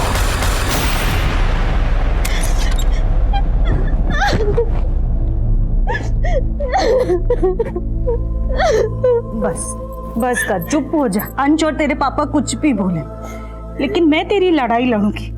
लेकिन बेटा तुझे याद करना होगा कि वो कौन था। ध्यान से सोच, शायद तुझे उसकी शक्ल याद आ जाए। अच्छा ये याद कर कि तू उस दिन उस सड़क से उस कमरे तक कैसे पहुंची। तू खुद से गई थी या तुझे कोई जबरदस्ती लेकर के गया था? ओके ठीक है, बाय। आई बैठी, आ जाओ बेटा, बैठ। सर जब से ये सब हुआ है तब से ये बहुत सदमे में है। मैं समझ सकता हूं बेटा, डरने की जरूरत नहीं। तुम्हारे साथ जो कुछ भी हुआ है हमें ठीक से बताओ।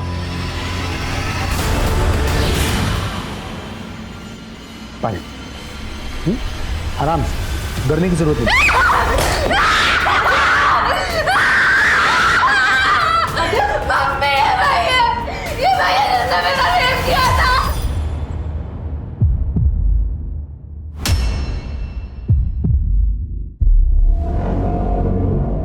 क्या बोल रही है? सॉरी सर, ये बहुत डिस्टर्ब है जब से ये सब कुछ हुआ है। परफ्यूम लगाया जो उसने लगा के आया था। परफ्यूम? आपकी बेटी का दिमाग तो सही है ना? क्या बोल रही है ये? दिमाग तो तुमने खराब किया मेरा।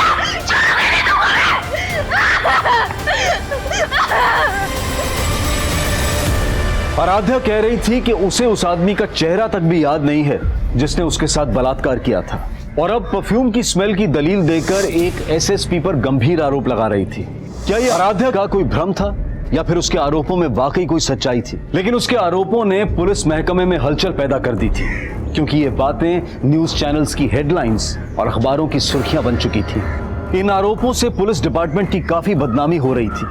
इसके बाद एसएसपी अजीत सिंह ने अपने पद से खुद ही इस्तीफा दे दिया और अपने ही खिलाफ जांच का समर्थन करने लगे। मेरी 30 साल की सर्विस में मैंने खुद ने 30 से ज्यादा रेप केसेस सॉल्व किए हैं। मैं चाहता हूं कि इस केस की पूरी इंक्वायरी हो।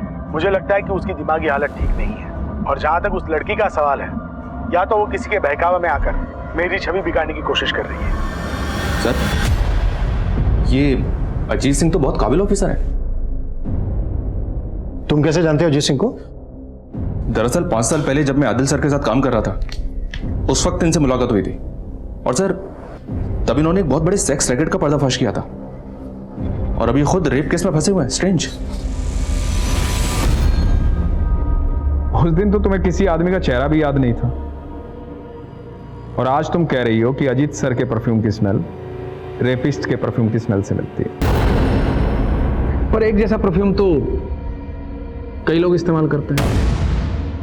अब इन बातों से तुम्हारे दिमागी हालत पर सवाल उठेगा कि नहीं? देखिए, अगर मैं आपको पागल लग रही हूँ तो मेडिकली प्रूफ करके दिखाइए। पहले मेडिकली ये तो प्रूव हो जाने दीजिए कि तुम्हारा रेप हुआ है। तो आप मुझे झूठा साबित कर रहे हैं? झूठ और सच तो सबूत साबित करेंगे।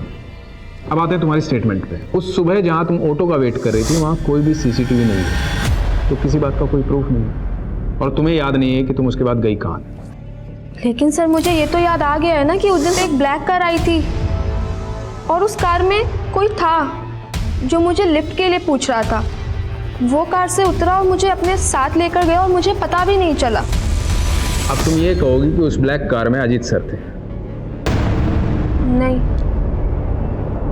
वो आदमी कोई और था।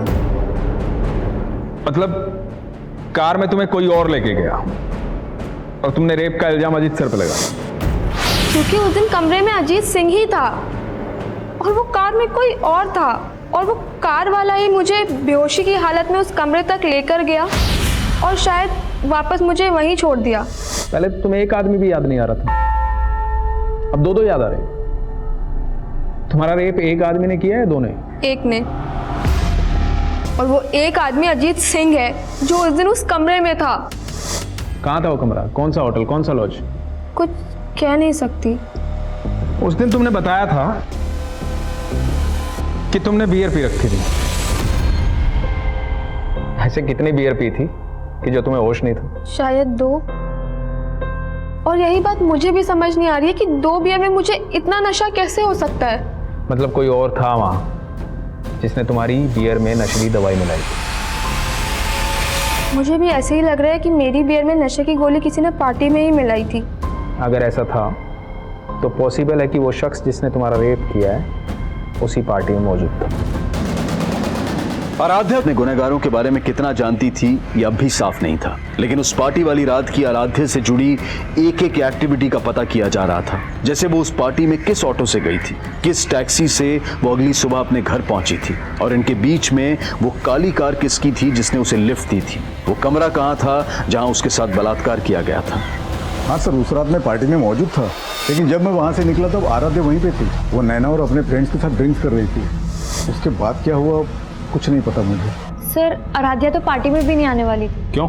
सर एक्चुअली आराध्या के पापा बहुत स्ट्रिक्ट है, वो उसे कहीं नहीं जाने देते, लेकिन उसकी मम्मी बहुत सपोर्टिव है, तो उसकी मम्मी ने उसे बाद में अलाउ कर दिया था। ये आराध्या पार्टी में से तुमसे पहले चली गई थी या बाद में? सर वो पहले ही चली गई थी, लेकिन हाँ सर मैंने बाद में अभिनव को उसके पीछे जाते हुए देखा था। ये अभिनव कौन है? सर अभिनव आराध्या का बॉयफ्रेंड है। हाँ सर, उसने मुझसे ब्रेकअप किया था, लेकिन सर उसने मुझ पर कोई भी रेप एलिगेशंस नहीं लगाए। लेकिन तू उसके पीछे तो गया था, शायद किसी को देखा उसके पीछे? सर मैं उसके पीछे गया था, लेकिन इससे पहले कि मैं उससे बात करता मेरे दोस्तों ने मुझे रोक लिया। आप चाहे तो उनसे पूछ सकते हैं। और आराध्या से तो मैं मिला तक नहीं था सर, वो पूरे पार्टी में करण के साथ ही थी। करण? सर मैं उस रात सिर्फ दूसरी बार मिला था आराध्या से सर। हाँ लेकिन सर मुझे ऐसा फील हो रहा था सर वो अपने बॉयफ्रेंड अभिनव को जलाने के लिए बार बार मेरे पास आने की कोशिश कर रही थी सर, लेकिन सर मैंने उसे साफ क्लियर कर दिया था कि मैं अभी किसी और के साथ हूँ सर। ठीक है, तुम जा सकते हो। Thank you sir. सर उस टैक्सी वाले का पता चल गया जिसने उस सुबह आराध्या को घर पे छोड़ा था। हाँ साहब, उस सुबह मैंने इस लड़की को एमजी क्रॉसिंग रोड से इसके घर सुंदर नगर छोड़ा था।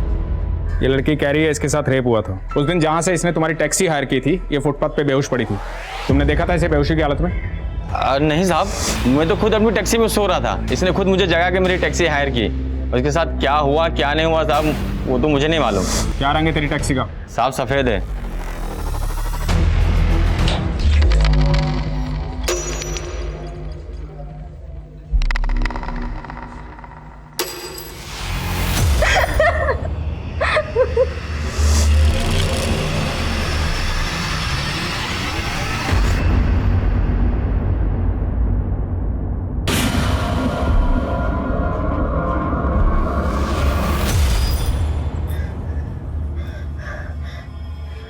याद आया मम्मी, उस घर का मेन गेट का कलर ब्लू था जहाँ पे मुझे वो ब्लैक कार लेके गई थी।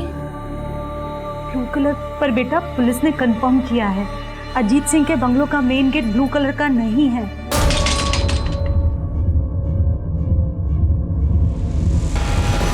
लेकिन मैंने रेप उसी ने किया है मम्मी, और जिस घर का गेट ब्लू था अजीत सिंह मौजूद था वहाँ पे। अच्छा ठीक है, तू ये याद करने की कोशिश कर कि उस ब्लैक कार में कौन आदमी था।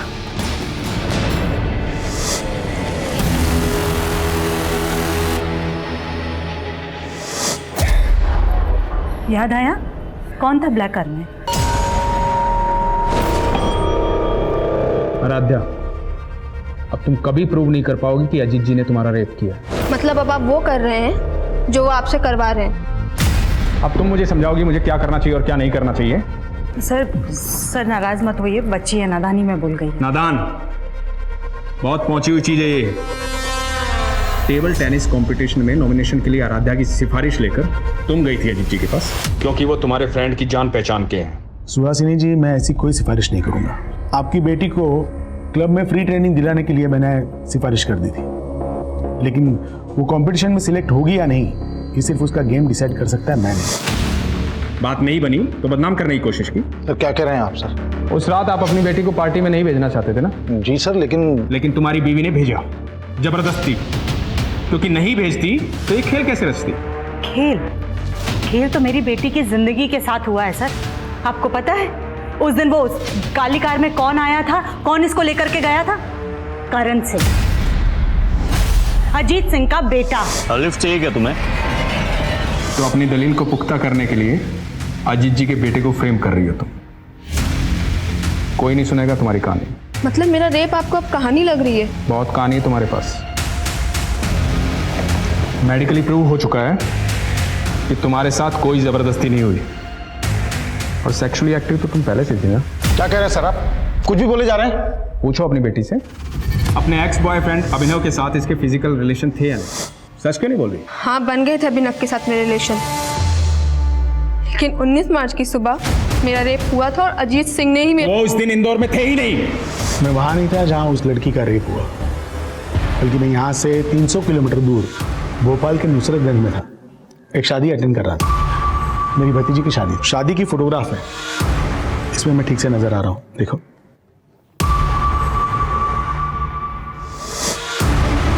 कि अपने एलिगेशन वापस लो, वो तो इस केस में उल्टे बुरी तरह फंस जाओगे।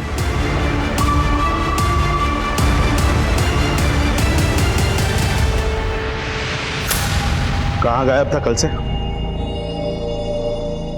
वो पापा, तेरी ये आवारागर्दी बंद कर दे। अगर तेरे खिलाफ कुछ भी साबित हुआ ना तो सबसे पहले मैं तुझे अंदर करवाऊंगा।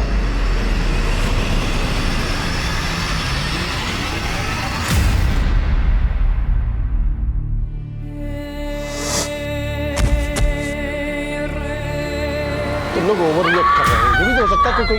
आराध्या, आराध्या,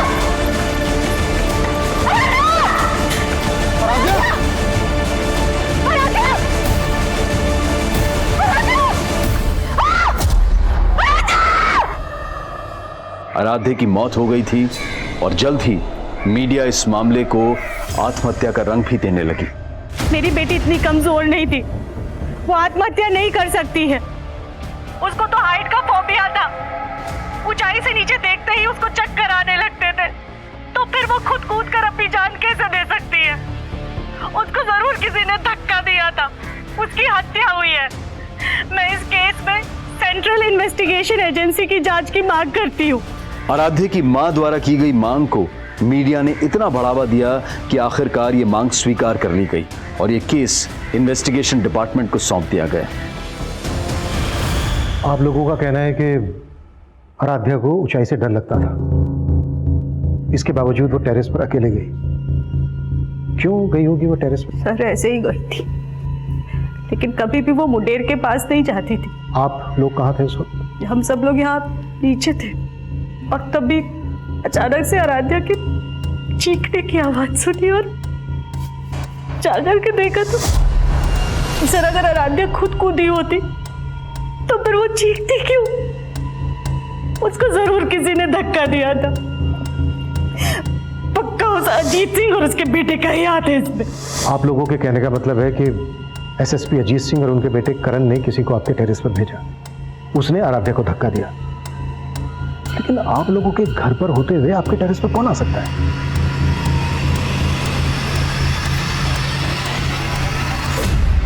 सर लड़की की लाश वहां मिली थी। अगर कोई बाहरी आदमी इस छत पे आया है तो पड़ोस की किसी छत से ही आ सकता है, क्योंकि यहाँ पे आने के लिए सीढ़ियाँ घर के अंदर से ही आती हैं और आस पड़ोस की किसी छत पे सीसीटीवी मिलना तो पॉसिबल नहीं है।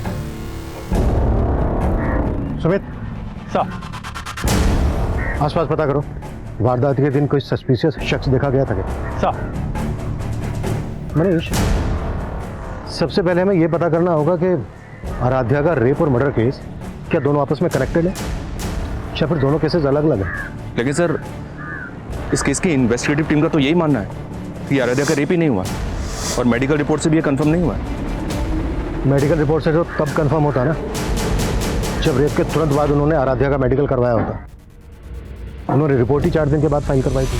सर, आराध्या ने 3 दिन तक तो हमें भी कुछ नहीं बताया था। और 4 दिन तक आराध्या को रेपिस्ट का चेहरा ही याद नहीं था। 7 दिन के बाद उसने एसएसपी अजीत सिंह पर एलिगेशन लगाए और कहीं 10वें दिन जाकर आराध्या को याद आया कि उस ब्लैक कार में अजीत सिंह का बेटा करण था। ठीक हो तुम? सर, आराध्या को जैसे जैसे जो कुछ भी याद आता जा रहा था वो हमें बताती जा रही थी। इसका मतलब ये नहीं है कि वो कुछ भी झूठ बोल रही थी, लेकिन पुलिस ने हमारी किसी बात पर भी भरोसा नहीं किया। हाँ सर, अजीत सिंह ने घर पे आके मुझे धमकी दी। मैं कोई टेढ़ा तरीका इस्तेमाल नहीं करना चाहता। आप कोर्ट में जाना चाहते हैं, जरूर जाइए, लेकिन कोर्ट का फैसला आप पे भारी पड़ेगा। मेरे बॉस से बोल के मुझे जॉब से निकलवा दिया, उसके बाद मेरी वाइफ और बेटी के पीछे गुंडे लगवा दी। 2 दिन में अगर कंप्लेन वापस नहीं ली ना तो अंजाम बुरा होगा, समझे?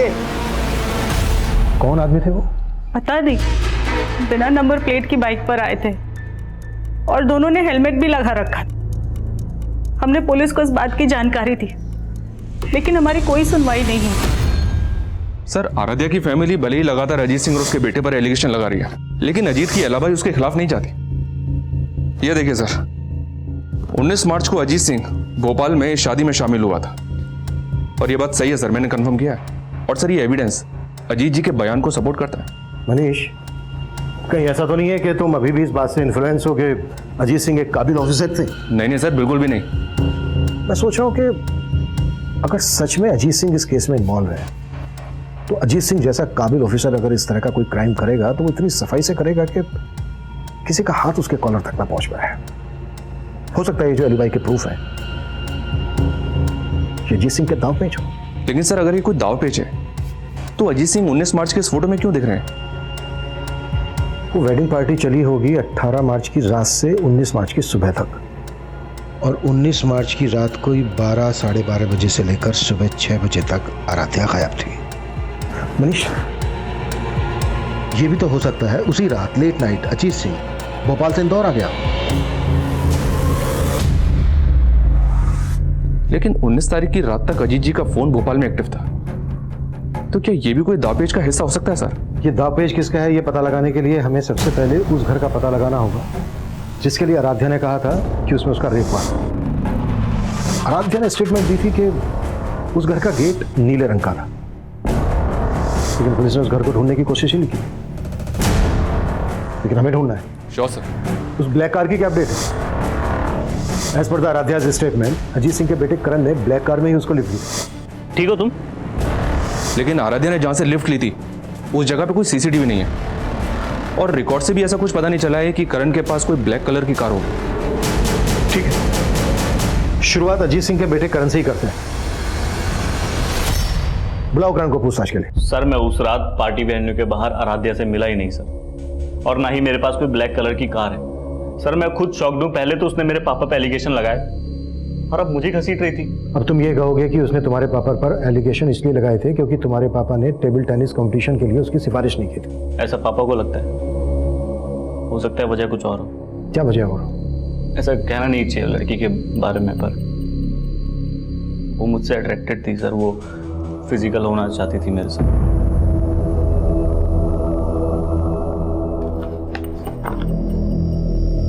लेकिन तुमने अपने एक बयान में कहा था कि तुम आराध्या से सिर्फ 2 ही बार मिले थे। हाँ सर, 2 ही बार मिला था और सर दूसरे बार ही मुझे ऐसा सिग्नल देने लगी सर। तुम अपने गर्लफ्रेंड के साथ लॉयल हो या फिर मैं पसंद नहीं तुम्हें?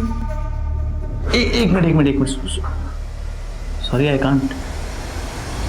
मैंने उसे साफ मना कर दिया। हो सकता है उसकी ईगो हर्ट हुई थी सर। आप खुद सोचो सर, अगर मुझे कुछ करना होता तो मैं तब नहीं करता। ऊपर से उसने ऐसे कहा कि मैं उसे अपने पापा के पास ले गया।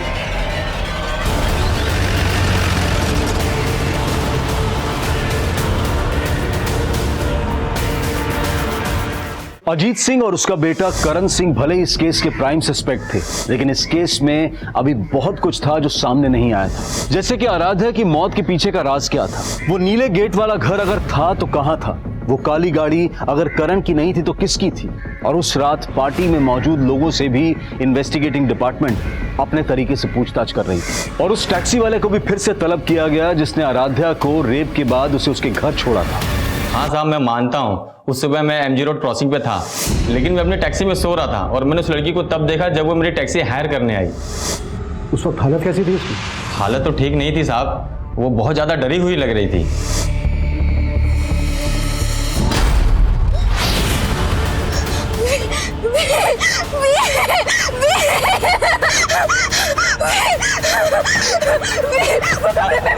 अरे क्या हुआ मैडम? साहब मुझे कुछ समझ ही नहीं आया, वो कौन से व्हील और कौन से कमरे की बात कर रही थी। ये टैक्सी वाला बोल रहा है कि आराध्या किसी व्हील और कमरे की बात कर रही थी। कहीं ये कमरा वही तो नहीं जिसमें आराध्या का रेप हुआ था? तो किसी व्हील का भी उस ब्लू गेट वाले घर से कनेक्शन है? ऐसा कोई घर मिला? नहीं सर, फिलहाल तो नहीं। हाँ, लेकिन आराध्या की दोस्त नैना ने एक नई स्टेटमेंट दी। सर, मैंने ये बात पहले भी पुलिस को बताने की कोशिश की थी, लेकिन वो वही जानने में इंटरेस्टेड थे जो वो जानना चाहते थे। कब की बात है ये? क्या हुआ? मुझे लगा वो सुपर शादा भी यहीं खड़ा था और हमें मोबाइल में रिकॉर्ड कर रहा था। सर, तब तो हमने ये बात को इग्नोर कर लिया था, लेकिन आराध्या के रेप और मर्डर के बाद ऐसा लगा कि शायद इसका कुछ कनेक्शन हो। नाम क्या उस स्वीपर का? सर, शंकर, वो यही काम करता है।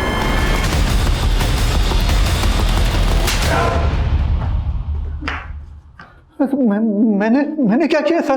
शंकर ने स्टेटमेंट दिया तेरे खिलाफ। स्टेटमेंट? कैसा स्टेटमेंट? कि सफाई के बहाने शंकर को तूने गर्ल्स लॉकर रूम के पास भेजा। पैसे दिए थे तूने शंकर को आराध्या का वीडियो निकालने के लिए। नहीं, शंकर झूठ बोले। शंकर झूठ बोले? कैसा वीडियो? वही वीडियो जो उसने तुझे भी सेंड किया था। उसकी मैसेज हिस्ट्री निकाली हमने और तेरी हिस्ट्री भी निकाली।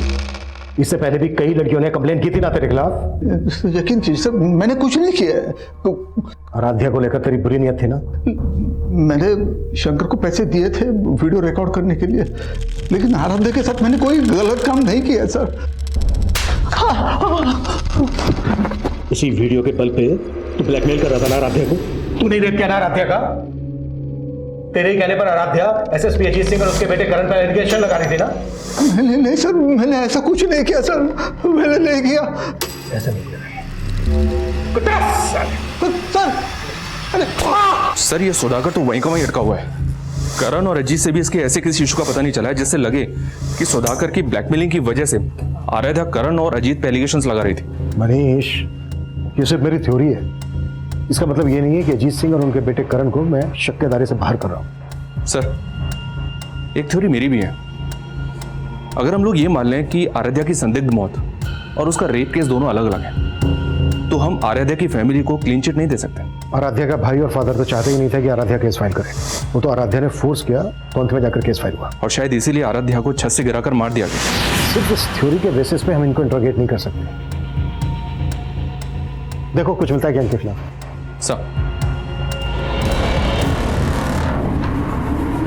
अब आराध्या के पिता और भाई शक के दायरे में थे और तभी एक नई जानकारी सामने आई।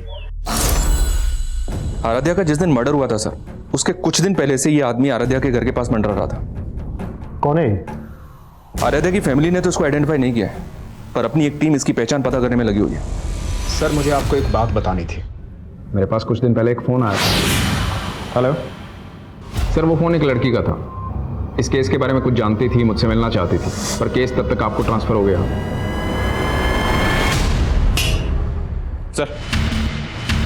सर, पीआई राजेश मौर्य ने जिस लड़के का नंबर दिया था, वो नंबर किसी मंजू नाम की लड़की का था।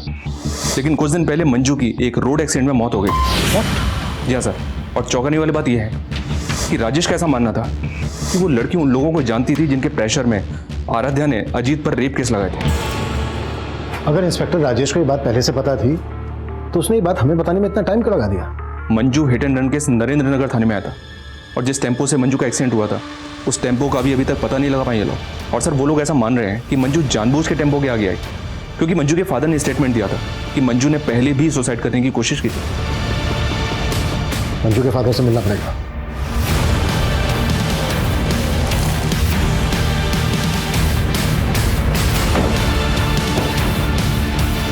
हाँ साहब, ये सच है कि मेरी बेटी ने आत्महत्या करने की कोशिश की थी। लेकिन आपकी बेटी मंजू ने पहले आत्महत्या करने की कोशिश की ही क्यों थी? वो आदमी पापा,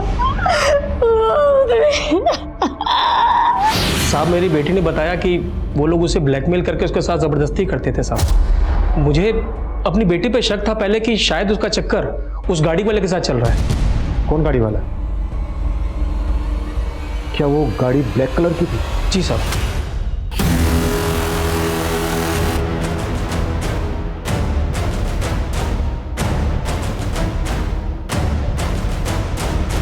फिर साहब मैंने उस कार का पीछा किया जिस कार में मेरी बेटी थी, और वो कार एक कोठी में घुस गई।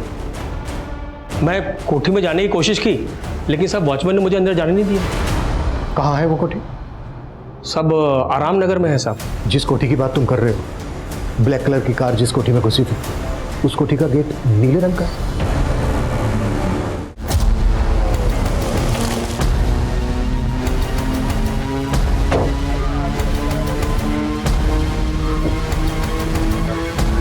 कलर चेंज कर दिया। कौन हो भाई? अरे गाड़ी में डालो इसको। अरे साहब मैंने क्या किया साहब?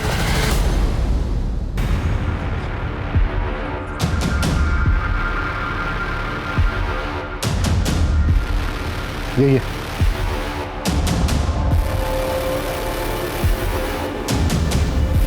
साहब मुझे कुछ समझ ही नहीं आया, वो कौन से व्हील और कौन से कमरे की बात कर रही थी।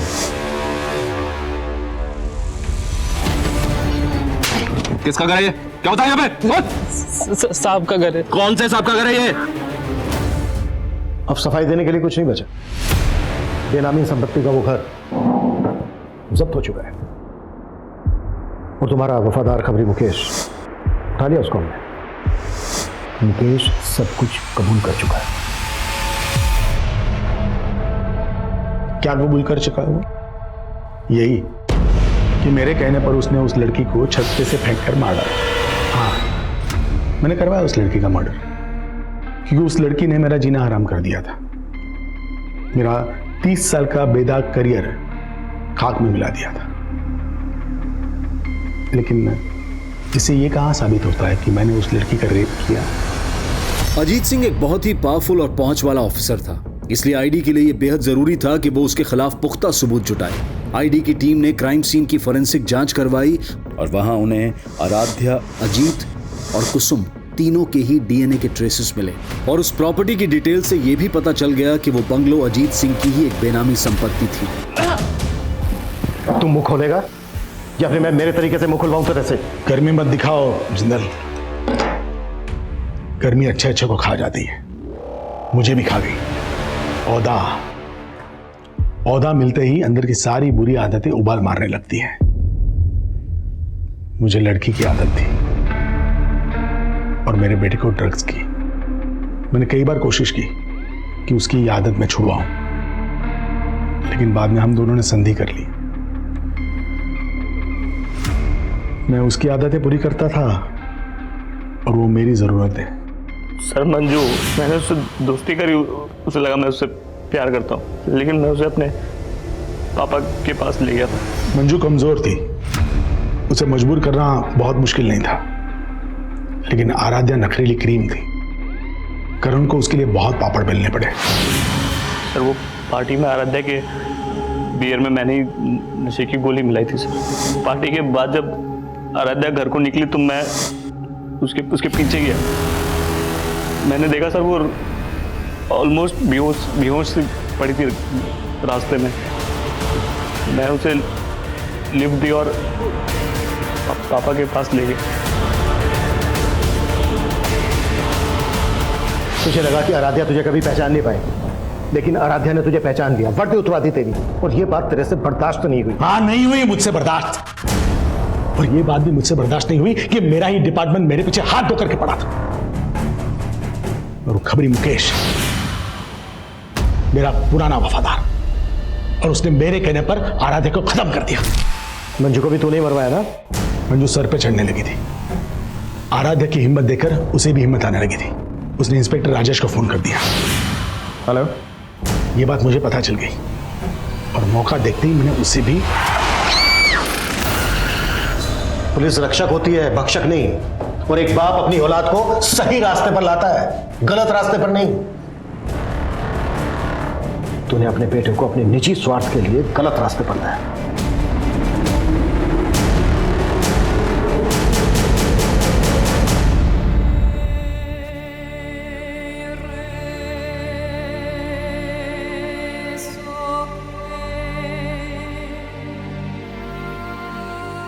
आराध्या भले ही आज हमारे बीच नहीं है, पर आखिरकार उसे इंसाफ मिल गया। कहते हैं कि पावर अक्सर इंसान को करप्ट बना देती है, और जब अजीत सिंह जैसे पावरफुल पुलिस अधिकारी इस तरह के अपराधों में लिप्त पाए जाते हैं तो समाज में अराजकता का माहौल पैदा हो जाता है। एक आम नागरिक का भरोसा डगमगा जाता है। जो सिस्टम उसके अधिकारों को ताकत देने के लिए बना हो, अगर वही सिस्टम उसे कमजोरी का एहसास दिलवाए तो समाज का स्वरूप डरावना हो जाएगा। लेकिन सामाजिक और पारिवारिक स्तर पर हमें भी अपनी सोच में, अपने ख्यालों में वो आजादी लानी होगी जो महिलाओं को एक दबाव मुक्त, एक अपराध मुक्त माहौल दे सके। लेकिन हमें उस सोच से भी बचना होगा जहां बेफिक्री की आदत हमें तमाम फिक्रों में जकड़ लेती है, जैसा कि आराध्या के साथ हुआ। जिंदगी शौक से जीना अच्छी बात है, लेकिन शौक पूरे करते वक्त इतने भी बेखौफ ना हो जाएं कि हमें अपने आसपास खतरे की दस्तक भी ना सुनाई दे। अब मैं अनूप सोनी आपसे विदा लेता हूं। फिर मुलाकात होगी क्राइम पेट्रोल सतर्क में एक और नए केस के साथ। तब तक अपना और अपने परिवार का ख्याल रखें, सतर्क रहें, सुरक्षित रहें और देखते रहें क्राइम पेट्रोल सतर्क। जय हिंद।